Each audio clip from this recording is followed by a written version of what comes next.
was born in the year 1914, on the 18th day of April, which was a Saturday morning in the city of Pontiac. 40 Forest Street, which is a street running east off of Baldwin Avenue. At that time, he was had a trade of an upholstery, which was taking people's old furniture and redoing it, which he did for the little shop on the back of his house. He wasn't a farmer till 2 years later when he moved out to White Lake. And what year was that? 1916. Well, there weren't many people, and I think probably maybe 1,000 people in the whole township. I doubt if there's that many really. You knew going from this place in town, you knew probably the name of every farm on the way between here and Pontiac.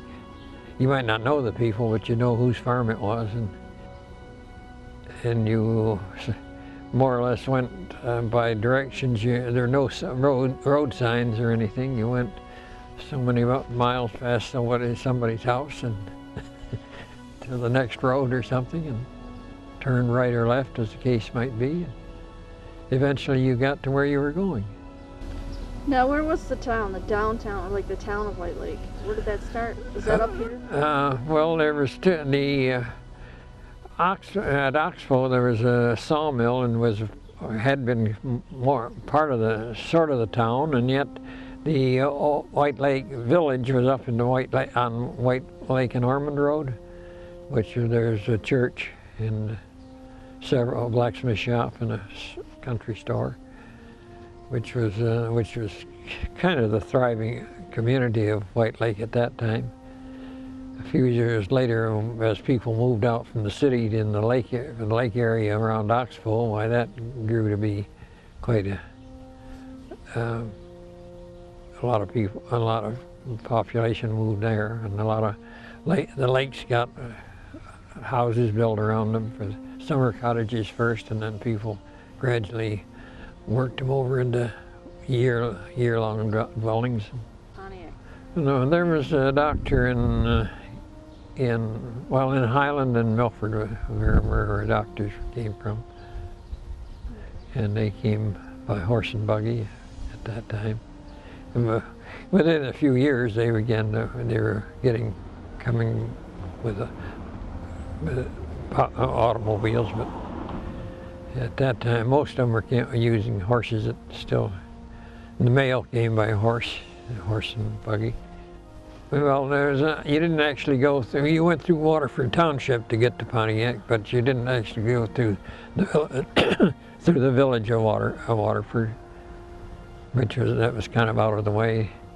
Yeah, well, I mean, Elizabeth Lake Road was the road into Pontiac. Not that it was called Elizabeth Lake. Pontiac Lake Road was built on a series of other roads, and the parts of it weren't there. There's like the part that goes down past the Methodist Church north of M59 was no road at all. It was just a marsh up through there, and that's all new construction. Well, I just got in at the right time when they had decided that they needed an Air Force to win the war, and anybody that had any mechanical ability, they sent them to